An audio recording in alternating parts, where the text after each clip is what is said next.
मेरी शादी हुई तो मेरा शोहर मुझे बहुत प्यार करता। मैं खूबसूरत भी बहुत थी। मैं शादी के दूसरे माह ही हामला हो गई। मेरे शोहर की ख्वाहिश थी कि मेरी पहली औलाद बेटा ही हो। और जब पांचवें माह डॉक्टर ने ये खुशखबरी सुनाई कि मैं एक बेटे को जन्म देने वाली हूँ, तो ये सुनकर मेरे शोहर के तो पांव ही जमीन पर ना टिकते थे। उसने तो मेरी जिंदगी जन्नत बना दी। दिन रात मेरी खिदमत करता, मुझे बेड से नीचे उतरने ही ना देता, सारे काम खुद ही करता। मैं खुद को बहुत ही खुश नसीब लड़की समझती। और फिर जब मैंने बेटे को जन्म दिया, मेरा बेटा भी बहुत खूबसूरत था, मगर उसकी शक्ल देखकर मेरे शोहर ने मुझे तलाक दे दी और मुझे छोड़कर चला गया।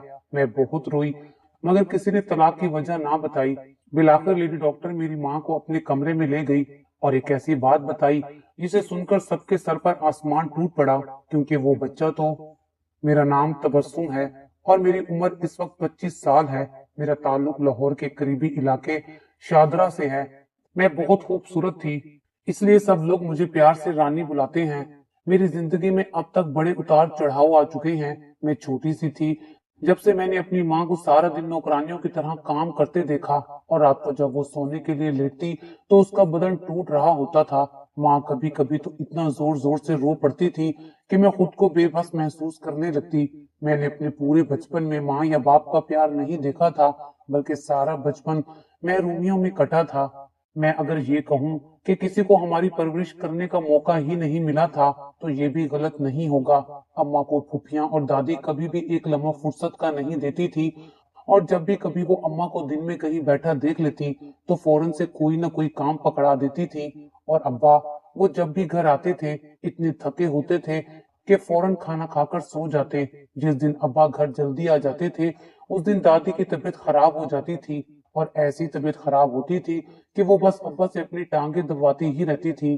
कोई भी दवाई ना लेती, यहाँ तक कि किसी भी डॉक्टर के पास भी नहीं जाती थी। अब्बा उन्हें दबाते रहते और तब जाकर ठीक होती, जब अब्बा नींद की शिद्दत से झूलने लगते थे। इस वजह से अम्मा और अब्बा एक ही घर में दो अजनबियों की तरह रहते थे। अब्बा तो अक्सर सहन में या छत पर सोते थे। सुबह उठते तो अम्मा ने नाश्ता बनाकर रखा होता और दोपहर का खाना साथ ही बांध देती। रात को आते तो तब भी हम में से कोई अब्बा को खाना दे देता, या फिर अक्सर कोई ना कोई फूफी उन्हें खाना दे देती थी। और इस माहौल में कई कई दिन अम्मा अब्बा के सर के साए को देखती भी ना थी। हम लोगों को पढ़ाना तो दूर, किसी को हमारे नाम तक ठीक से रखने का भी होश नहीं था। कोई मुझे मानो कहता तो कोई रानी कहता। सिर्फ अकलौती अम्मा थी जो मुझे मेरे पूरे नाम से तबस्सुम कहकर बुलाती थी। और सच कहूं तो सिर्फ इसी वजह से मुझे भी अपना नाम याद था, वरना मैं तो कब का अपना नाम भूल चुकी होती। अम्मा की ही छोटी छोटी बातें थी जिनकी वजह से कभी कभी मुझे महसूस होता था कि हमसे प्यार तो बहुत करती हैं और हमें पढ़ाना लिखाना भी चाहती हैं और बेहतरीन परवरिश करने का ख्वाब भी देखती हैं, लेकिन इन हालात और ऐसे माहौल की वजह से वो ये सब नहीं कर पाती, या शायद उन्हें मौका ही नहीं मिला। सोचती थी कि अगर हमारे अम्मा अब्बा ऐसे ना होते और अम्मा को हमारी तरबियत का पूरा मौका मिलता तो वो हमारे लिए कितना कुछ करती ना। अम्मा खुद मैट्रिक पास थी। उस दौर में मैट्रिक पास की भी बड़ी अहमियत थी। हमारे पूरे खानदान में कोई भी इस रवानी से उर्दू नहीं बोल सकता था जिस तरह अम्मा बोलती थी। बाकी सब तो ऐसी जबान बोलते थे कि लगता था कि सारा खानदान ही अनपढ़ जाहिलों का है। और इस बात का अंदाजा मुझे उस दिन हुआ जब हमारे घर पोलियो के कतरे पिलाने वाले आए थे। तब दादी और फुप्पो तो उन लोगों से लड़ ही पड़ी थी कि तुम लोग इन कतरों से हमारे बच्चों में नुक्स पैदा कर दोगे। उन औरतों ने काफी कोशिश की, लेकिन दादी की समझ में कुछ नहीं आ रहा था। हमारा इलाका उस वक्त एक गांव ही था जहां तब ये सब इतना आम नहीं था, इसलिए तब वहां ये अफवाह फैल गई थी कि जो भी बच्चे ये कतरे पी रहे हैं उनमें बीमारियां जन्म लेंगी, और जिसकी वजह से वो आगे की नस्ल बढ़ाने के लायक नहीं रहेंगे। इसलिए सब लोग झिझक रहे थे। लेकिन मैं हैरान तब हुई जब अम्मा ने उन औरतों से उनकी ही जुबान में अच्छे से बात की और फिर हमें कतरे भी पिलाए थे। उस दिन मुझे पहली दफा पता लगा कि अम्मा तो पढ़ी लिखी थी। अब मैं सोचती हूँ, अगर वो इतना पढ़ी लिखी थी तो इन जाहिलों में कैसे आ बसी। या शायद मेरे नाना नानी को कोई समझ नहीं थी जो अपनी इतनी सुघड़ बेटी ऐसों में दे दी थी। और मुझे अक्सर हसरत सी होती थी कि काश अम्मा की शादी यहाँ ना हुई होती तो आज हम सब बहन भाइयों और खास कर खुद अम्मा की जिंदगी जानवरों की तरह ना होती। और हाँ, उस दिन जब वो लोग कतरे पिलाकर गए थे, तो तब दादी और फूफी ने मिलकर अम्मा को इतना मारा था कि उनकी नाक से खून निकल आया था। फिर सारा दिन घर के काम करने के बाद जब अम्मा रात को चारपाई पर लेटी, उस रात हमें लगा था कि शायद आज अम्मा नहीं बचेगी। अब मैं सोचती हूँ तो रूह तक कांप जाती है कि उस वक्त हमें बीमारी से बचाने के लिए हमारी माँ ने खुद का दर्द मोल लिया था। दादी सारा दिन अम्मा से काम करवाती थी और फिर रात को अक्सर अम्मा को अपने साथ सुलाती थी। मैं अक्सर सोचती थी कि शायद मेरी अम्मा कोई पत्थर है या रिबोट, जो वो बिना किसी एहसास और जज्बात के ऐसे जिंदगी गुजार रही है। लेकिन जैसे जैसे मैं बड़ी होती गई, मुझे सब समझ आ रहा था। अम्मा ने हमें स्कूल डाल दिया था और फिर जब हमारा पहला नतीजा आया तो घर के सारे बच्चों में हम सब बहन भाइयों ने नुमाया नंबर हासिल किए थे और माँ के चेहरे की लाली तो उस दिन कुछ और ही थी, जबकि बाकी सबका चेहरा उतरा हुआ था। मेरी फुफ्फो के सारे बच्चे फेल हो गए थे और सब लोग इसी उदासी में थे। लेकिन अम्मा की खुशी उस दिन छुपाए नहीं छुपती थी।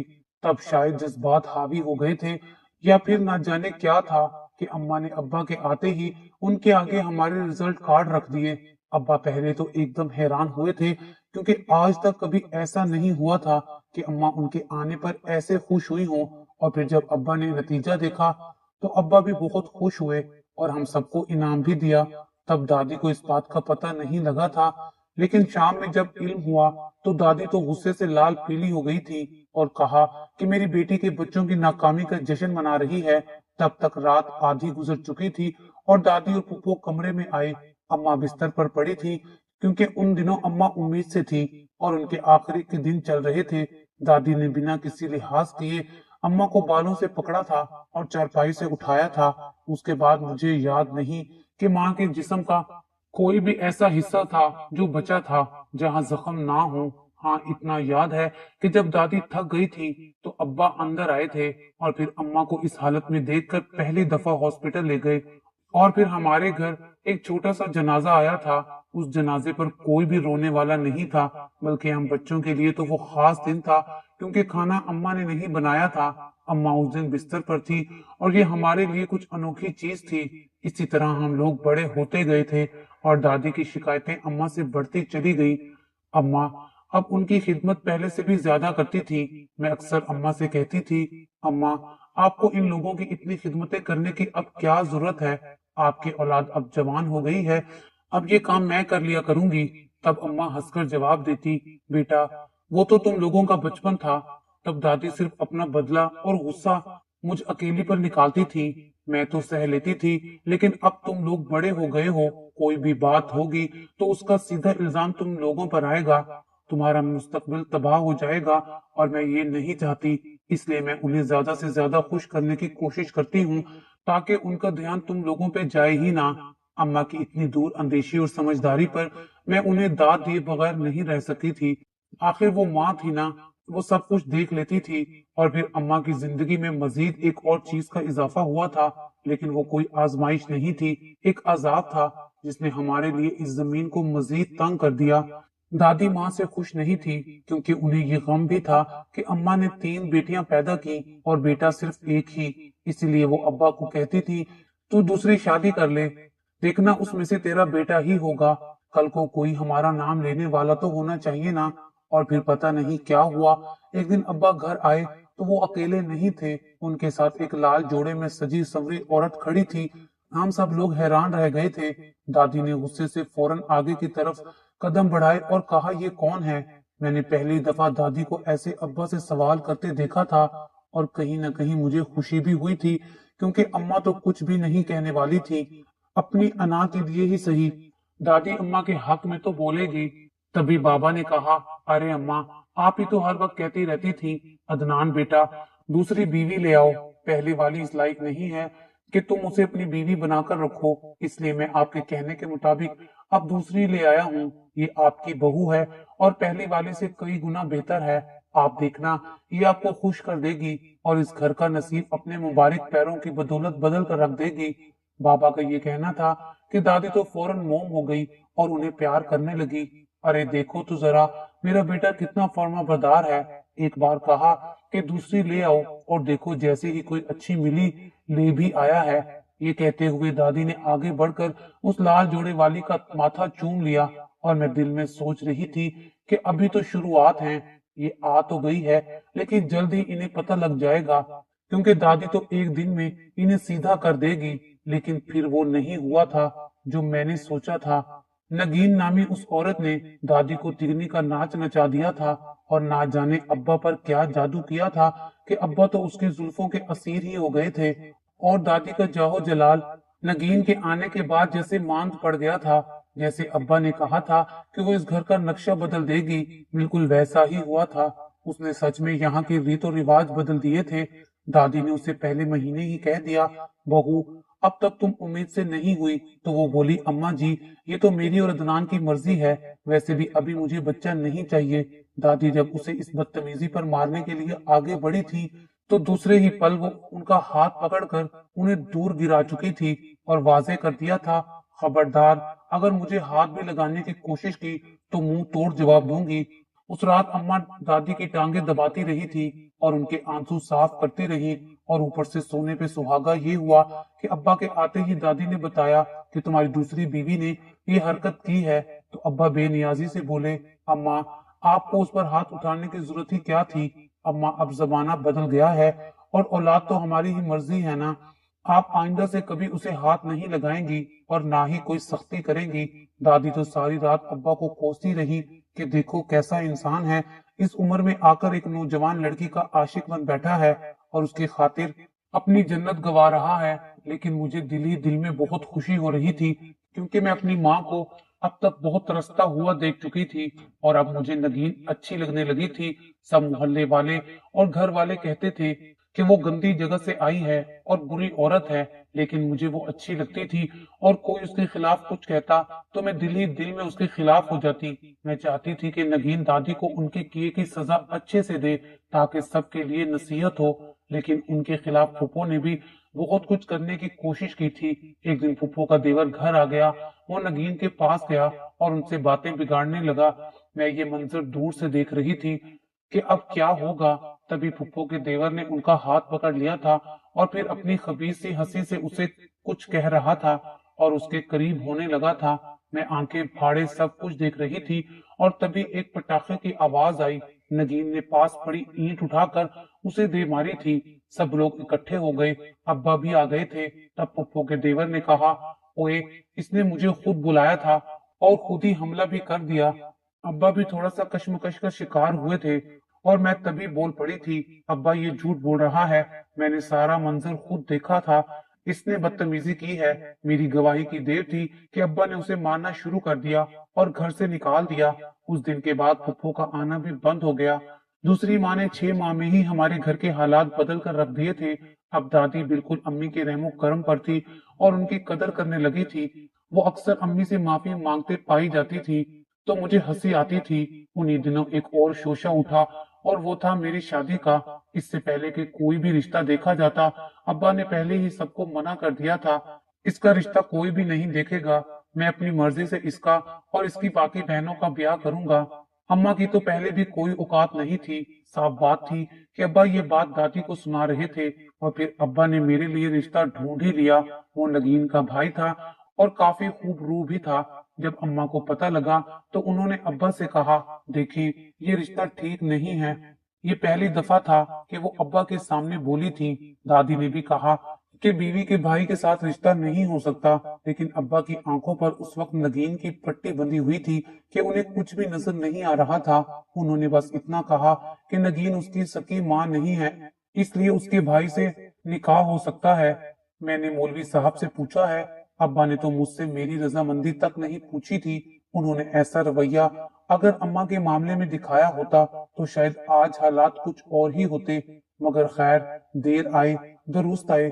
अब्बा ने मेरी शादी की तारीख रख दी थी और सब तैयारियां शुरू हो गई थी। मुझे नहीं पता था कि मेरी आने वाली जिंदगी कैसी होगी, लेकिन इतना मालूम था कि मैं इस जगह से बाहर निकलूंगी और कुछ अच्छा करूंगी, फिर अपनी जिंदगी अपने तरीके से जीऊंगी।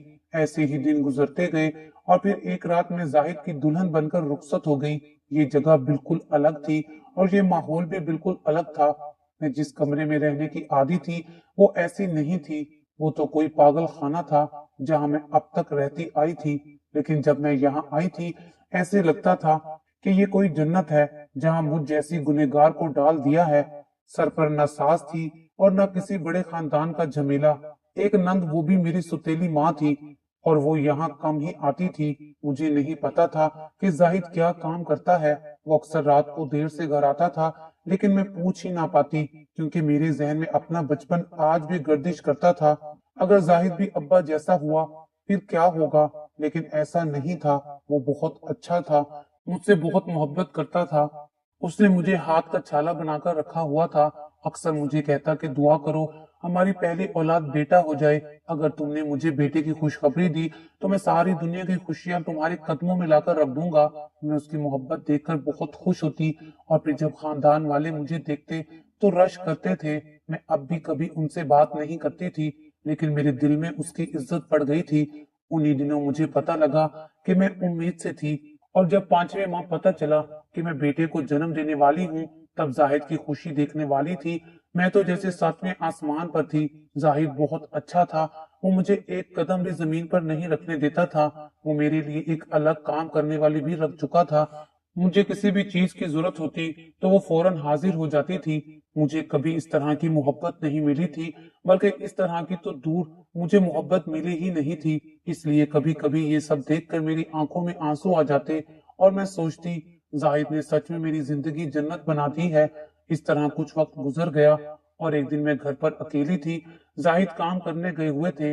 मेरे साथ वाली औरत भी उसी वक्त बाजार गई हुई थी। मुझे एकदम बहुत तेज दर्द उठा था, और ऐसे लगा था कि जैसे मेरी रूह फना हो गई हो। मैं बहुत तड़प रही थी, लेकिन घर पर कोई होता तो मेरी आवाज सुनता। मैंने जल्दी से जाहिद को कॉल की थी, और फिर वो आकर मुझे अस्पताल ले गए। मुझे उस वक्त तक होश था जब डॉक्टर ने कहा कि मुबारक हो बेटा हुआ है। उसके बाद तो मुझे बिल्कुल याद नहीं कि क्या हुआ, लेकिन जब मैं होश में आई तो एक जानी पहचानी जगह पर थी। मुझे होश में आने में कुछ वक्त लगा था, और फिर जब मैं हवास में आई तो मैं उस कमरे में थी जहां मेरा बचपन गुजरा था। मैं खुद को हॉस्पिटल से सीधा अपने बाप के घर पाकर हैरान रह गई थी। उठने की कोशिश करने लगी। अम्मा ने मुझे आगे बढ़कर सहारा दिया। अब्बा और दादी भी उधर ही थे। सभी मुझे देखकर रो रहे थे, और बाबा भी मुंह झुकाए खड़े थे। मैंने पूछा मेरा बेटा कहाँ है, तो किसी ने भी जवाब ना दिया, और सब लोग चुप ही रहे। उनकी खामोशी का मतलब मुझे समझ नहीं आ रहा था। मैंने एक बार फिर पूछा जाहिद कहाँ है। मैं ऊंची आवाज में चीखने लगी कि कोई बताता क्यों नहीं मुझे, मैं यहाँ कैसे आई हूँ, मेरा बेटा और मेरा शौहर कहाँ है। मैं मुसलसल चीख रही थी। तब दादी ने मुझे बताया तेरे शौहर ने तुझे तलाक दे दी है, और तेरे बेटे को लेकर कहीं चला गया है, और नगीन भी उसके साथ भाग गई है। जाते वक्त वो सारे घर का जेवर और सारी नकदी भी ले गए हैं। हमें कंगाल कर गई है। मैंने तो और कुछ सुना ही नहीं था। मेरा ध्यान बस यहीं पर था कि वो लोग मेरा बेटा ले गए थे। मैं बहुत रोई थी। मेरी जिंदगी का जैसे खात्मा ही हो गया था। मैं सारा सारा दिन बैठी रोती रहती थी, और सोचती थी आखिर मेरे साथ ये क्या हुआ है। जाहिद तो ऐसे हरगिज नहीं थे, लेकिन फिर ये सब क्यों किया उन्होंने। अगर उन्हें हमें लूटना ही था तो मेरी औलाद को तो छोड़ जाते, उसे क्यों साथ लेकर चले गए। मैं बहुत रोई। हमारे घर के हालात पहले से भी ज्यादा खराब हो गए। जाहिद और नगीन को ढूंढा भी बहुत, मगर वो कहीं भी ना मिले। इसी तरह 10 साल गुजर गए। मेरी शादी अब कहीं और हो चुकी थी। मेरी अब 2 बेटियां और एक बेटा है। मेरा शोहर बहुत अच्छा है, लेकिन आज भी उस पहली औलाद का गम पहले दिन की तरह ताजा है। एक दिन मैं अपनी बेटी को लेकर अस्पताल गई, क्योंकि उसकी तबीयत खराब थी। मेरे शोहर ने मुझे अस्पताल उतारा था, और कहा था कि तुम यहाँ से फारिग होकर मुझे कॉल करना, मैं तुम्हें लेने आ जाऊंगा। मैंने अपनी बेटी का चेकअप करवाया, और फिर वहां से बाहर निकलने लगी। तभी मेरी नजर एक बिस्तर पर पड़ी थी, जहाँ एक फालिज ज़दा मरीज पड़ा था, और पास एक औरत खड़ी रो रही थी। मैंने नर्स से पूछा कि ये लोग क्यों रो रहे हैं, तो उसने बताया कि ये औरत कैंसर की मरीजा है, और ये इसका भाई है जो फालिज का मरीज है। इन्हें अस्पताल वाले निकाल रहे हैं, क्योंकि इनके पास इलाज के लिए पैसे नहीं हैं, और मुफ्त इलाज अब मजीद मुमकिन नहीं है। मैंने उन्हें देखा और उनके करीब दिलासा देने के लिए गई, तो मैं हैरान रह गई, क्योंकि वो कोई और नहीं, वो तो नगीन और जाहिद थे। उन दोनों ने भी मुझे देख लिया था, और नगीन मेरे पैरों में गिरकर मुझसे माफी मांगने लगी। मैंने बस इतना सवाल किया तुम लोगों ने वो सब क्यों किया था।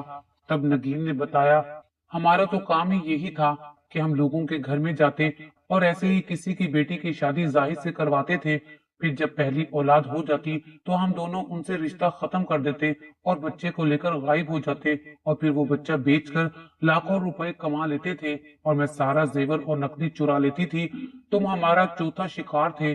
तुम्हारे बाद भी कई लोग हमारे हत्थे चढ़े और ये सिलसिला कई साल तक चलने वाला था, मगर खुदा ने हम दोनों को सबक सिखाया है। 2 साल पहले जाहिद के साथ एक हादसा हुआ था। उसने अपनी दोनों टांगे खो दी। फिर मैं काम करने लगी थी, लेकिन आखिर ये सब फिर कितने दिन तक चलता। और फिर मुझे भी कैंसर हो गया और हमने जो पैसा इकट्ठा किया था वो सारा पैसा हमारे इलाज पर लग गया। अब हम लोगों की मिन्नतें करते हैं कि हमारा इलाज करवा दो। वो अपनी बात सुना रही थी और रो भी रही थी। मैं अभी उसकी बात सुन रही थी कि मेरे शोहर का फोन आ गया। बाहर आ जाओ, मैं इंतजार कर रहा हूँ। मैं नगीन की अगली बात सुने बगैर बाहर निकल गई, क्योंकि मैं उसे कहती भी तो क्या कहती। उसे खुद नहीं मालूम था कि मेरा बेटा अब कहाँ है और तब उन्होंने उसे कैसे बेचा था। गाड़ी में बैठते ही मैं अपने शोहर से कहने लगी, यहाँ 2 मरीज हैं जिनके पास इलाज के पैसे नहीं हैं। आप उनके इलाज के लिए रकम दे दें, ये रकम हमारी औलाद का सदका होगी। उन्होंने हामी भर ली और आज भी उनके इलाज के पैसे दे रहे हैं। और मैं सोचती हूँ कि शायद इसी सदके के बदले अल्लाह मेरे बेटे को अच्छी जिंदगी दे दे। अगर आपको हमारी ये वीडियो अच्छी लगी हो तो इसे लाइक करें, शेयर करें और मजीद अच्छी अच्छी वीडियोस देखने के लिए हमारा चैनल सब्सक्राइब करें।